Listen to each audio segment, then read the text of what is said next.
Welcome in the class. Today we're going to talk about Hanuman. And maybe you know right away what Hanuman looks like, who Hanuman is, but maybe you don't know.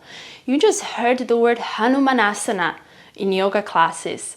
So today we're going to learn how did Hanumanasana got to be Hanumanasana, who is this Hanuman, what is his story. Please sit comfortably, grab a mug of tea or a cup of water, and let's dive into the story. Once upon a time, there was a monkey queen called Anjani, and she had a husband, monkey king called Kaisari. They lived in India, in a forest in India. And Anjani, she was longing for a child. She really wanted to have a baby. So she decided to go on a retreat. She retreated by herself into a forest, and she was a devotee of Lord Shiva. So as she found the perfect spot in the forest, she started to pray. She started to do these ceremonies, these deep, thoughtful, not only thoughtful, but from heart coming prayers to Lord Shiva, asking for a little baby. And Shiva, when you pray, the divine listens. So Shiva heard, Shiva knew, like she's such a beautiful monkey woman and such a good devotee. And he was sitting in Himalayas on Mount Kailash, his abode. And as he saw her from afar and he heard her prayers, he became enamored. He fell in love with her a little bit. He became not only that, but also a little bit of aroused. He felt this deep, deep, deep attraction to her. So that is one part of the story. Simultaneously, another thing was happening.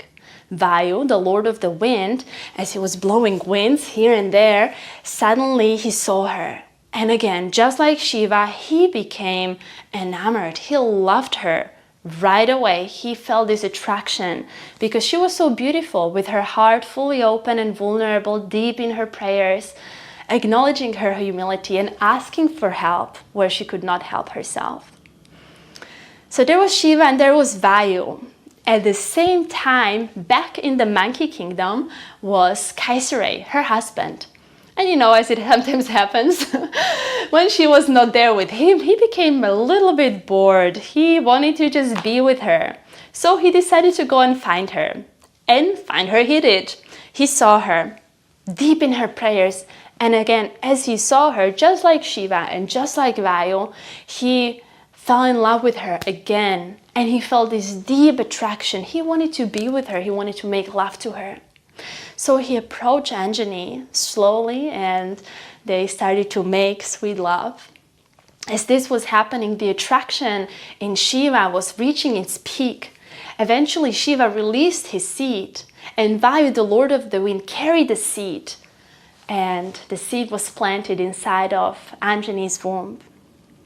Lo and behold, a couple months later, she gave a birth to a little baby monkey boy. And they named this boy Maruti. This little monkey boy seemed like a regular monkey baby, but he wasn't a regular monkey baby because remember, one of his fathers was the king of the monkeys, and monkeys back in those days, they weren't like regular monkeys that we can see nowadays. They had special powers, they could talk, they could shape-shift form into different forms. So they were special. But Hanuman was even more special because Shiva, after all, was his father, and so was Vayu. So one morning, as Hanuman laid in a cradle and Anjani was cradling him and making porridge, she needed to check in on the porridge. She needed to see if it's finished. So she left the little cradle and went into the kitchen. While she was in the kitchen, Hanuman, he was pretty hungry. He was hungry, and as he was laying in the cradle, suddenly he saw the sun. The sun was rising. And because mangoes were his favorite fruits, he thought that sun is just a giant mango. And he wanted to take a bite of this mango. Children do not think twice. They don't think, am I strong enough to do this? Or am I fast enough to go there? They just give it a try. And Hanuman did the same thing. He saw the mango and he just leaped from his cradle into the sun. and he took a bite of the sun. Now, he takes a bite of the sun, and Indra, which is something like a CEO of gods, he makes sure the stuff is running smoothly. And somebody took a bite of the sun, so stuff was not running smoothly. Indra got angry, and he took one of his thunderbolts, and he threw the thunderbolt onto Hanuman. And Hanuman fell from the skies, hitting the ground and breaking his jaw. Now you may be thinking, why did I say Maruti first and Hanuman later? Maruti is the original name of Hanuman. Hanuman means broken jaw. So as Hanuman fell from the sun down onto the ground, he broke his jaw and got his name Hanuman. Well, what happened? Hanuman was down on the ground. He still had not eaten. And his father Vayu, the Lord of the Wind, got angry. He thought at Indra, like, who do you think you are, throwing thunderbolts at my son? So he got really protective over Hanuman. And he decided to punish Indra in some way. And he decided to withdraw all of the air from all of the universes. So he took a big inhale, and he held his breath, and suddenly there was no air, there was no breathing in the universes, and everybody started to panic pretty quickly because, as you know, without air there cannot be life for a very long time. So everybody started to panic, and what they do what different gods and devas do when they start to panic, they just go to Brahma. Brahma, the creator. In different stories, he's the problem solver. They just go to him, whatever is going on, whatever demon is making stress on earth or in the heavens, they just go to Brahma to fix the problem. So they go to Brahma and they say, Brahma, you have to do something. Vayu just withdrew air from all of the universes. The universes cannot breathe. What do we do? What are we gonna, do about it? And Brahma said, okay. Relax, I will take care of it. I've got you. So he goes to Vayu and he tells him, Vayu, come on. Like, yes, I understand you feel offended. It was not fair to throw a thunderbolt at Hanuman, but it is also not fair to punish everybody, like the whole universe is for Indra's mistake in this. So under what conditions are you going to release the air? And Vayu says, and I always imagine this, like he's holding the air, but he's like speaking with like a little bit, like a part of his mouth, like I'm gonna do it like this and that. So Vayu says with part of his mouth, I'm going to release the air under these conditions. First, Indra has to come and personally apologize to me and to Hanuman. And second, every single god, every single deity is going to give their superpowers to Hanuman. And so it happened. Indra came over, apologized, and all of the deities gave Hanuman their superpowers. So he was a pretty special monkey with all of these powers. He was a special monkey, but still he was a monkey, and he was a baby monkey. And as babies do, or little children do, they like to behave in mischievous ways. And Hanuman was no different. He liked to play pranks at especially yogis. That was his thing, like, let's prank yogis. And yogis those days, they were powerful, man. They were powerful. They were like beyond chaturanga powerful. They could hold their breath for days and days. They could forget handstand. They could like pinky finger stand. They could do all of the things. They could levitate. They could shape the world with their mind. And Hanuman decided to play a prank on such a yogi. So this yogi is meditating in his cave on a hill. He's in deep trance, deep meditation. And these meditations, they took years. So he's meditating. What Hanuman doesn't do, Hanuman picks up the entire mountain. He doesn't think like, can I hold it, can I not? He just tries, and because he is all-powerful, he picks it up easily, and he carries the mountain to the other side of India. Now imagine the yogi wakes up from his meditation and suddenly he doesn't recognize the surroundings, he doesn't know where he is, and he gets angry. He gets angry and he curses Hanuman. He curses Hanuman to forget who he is, to forget what he can do, to forget his superpowers, until they are in direct service of Rama. So monkey Hanuman continues living his monkey life, not aware of his powers. One day, he sees these two men.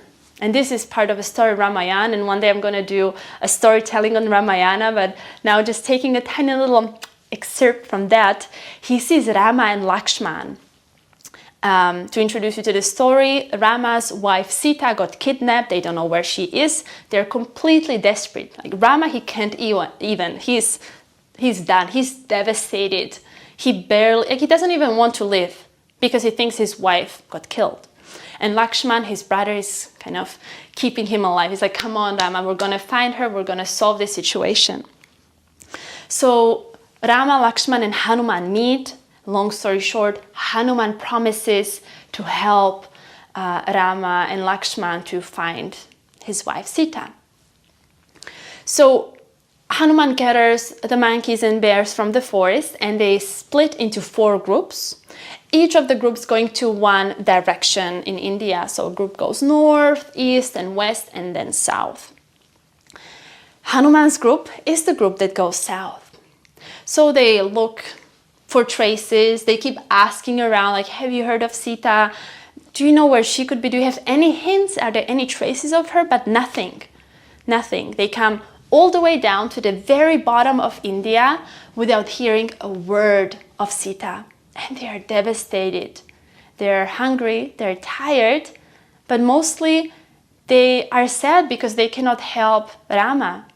They have not helped him yet, or until that moment. So as they come to the very bottom of India, they just kind of lay down on the floor and they don't move. They don't know what to do. Now, there's a little rocky hill just by the shore, and on top of the hill lives an old vulture called Sampati. And this vulture has been around for a very long time, for thousands and thousands of years, and he knows all of the stories, he knows all of the gossip, he knows everything about everyone pretty much. He has a good overview. But he's really old and he's struggling right now. Like his material form is being more and more of a burden because he cannot even find any food. He cannot really fly. So he's sitting there on top of the hill just praying for food. And suddenly he looks down and there's a whole lot of monkeys and bears laying on the ground. And he thinks, God, thank you for providing this food for me. They look dead, they are not moving. And as you know, vultures, they eat corpses. So he keeps looking over the hill, but he's like, okay, I don't have enough strength to fly. He keeps looking over the hill. His saliva is dripping. He really wants to eat. And suddenly he trips and falls from the rocky mountain. And he slowly just opens his big wings and he glides down, and he sees a big fat bear. And as he's nearing the bear, he opens his beak. He's about to take a bite, but the bear opens an eye and then the other, and the bear recognizes Sampati. As I said, Sampati is an old war veteran. Old wars between the light and the dark, between the good and the evil. Sampati has been there. But also, the bear has been there. So they recognize each other. And the bear is kind of not freaked out, but weirded out. Like, why did my old friend just want to eat me? Like, what is going on here? And also, Sampati didn't understand what is going on there. Like, why are you pretending to be dead? You just confused me. I didn't want to eat you because you're my friend. But, you know, if it was a different bear and if it was dead, I would totally go for it. So they start talking. Sampati asks them, what are you doing? Why do you look so sad? Like, why are you basically pretending to be dead? And they tell him the story. We're looking for Sita, she's been kidnapped, and we're helping Rama, and we have failed the mission so far. We don't know what to do. We have not found a single trace of Sita. Have you maybe heard anything about her? And Sampati, because he knows his stuff, and because he's observant, he says, actually, I think I may be able to help you. Some months ago, there was Ravana, the demon, flying across the skies in his chariot, and he had this beautiful, beautiful maiden with him up on the chariot, and she was crying and yelling, Rama, Rama, please save me. Rama, please come and help me. And that's probably her, right? And they think, yes, that is her. So where are they? How can we, save Sita now? And somebody says, well, they're over there across the ocean in Lanka, saying that they are in Ravana's kingdom, which is in nowadays Sri Lanka, the island of Lanka. So again, they become devastated because, yes, they know where she is, but they have no ways of getting there. Sampati is too old and weak to carry anybody. He cannot even fly himself. And they're so tired from their mission, they cannot swim over there. It's just impossible. So they sink into their depression once again, and they don't know what to do. And Sampati doesn't understand. Remember I said Sampati, he knows all of the stories, and he also knows the story of Hanuman. So Sampati doesn't understand, why are you so sad? You have Hanuman with you, like he recognizes Hanuman, and Hanuman is a tiny little skinny monkey, and he just is like, me?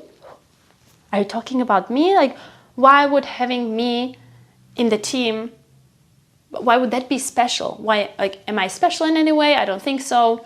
So why are you looking at me? And Sampati says, like, come on, like, you're Hanuman. And Hanuman still doesn't understand, like, what are you saying? So Sampati starts to tell Hanuman his own story.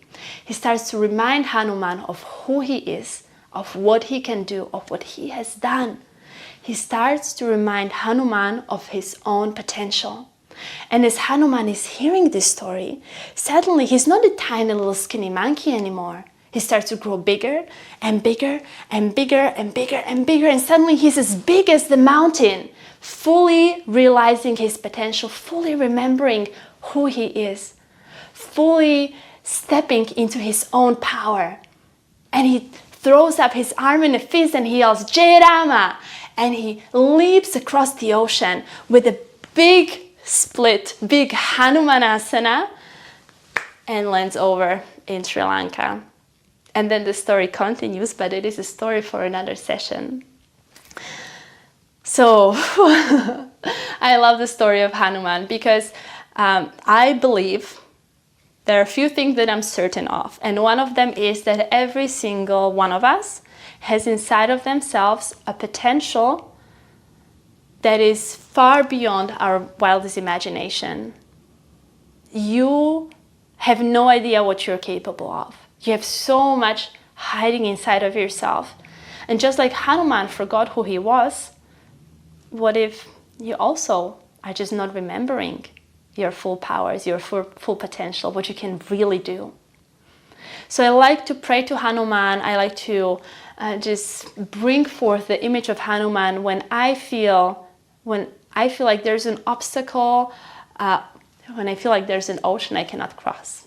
Let's call it like this. Yeah.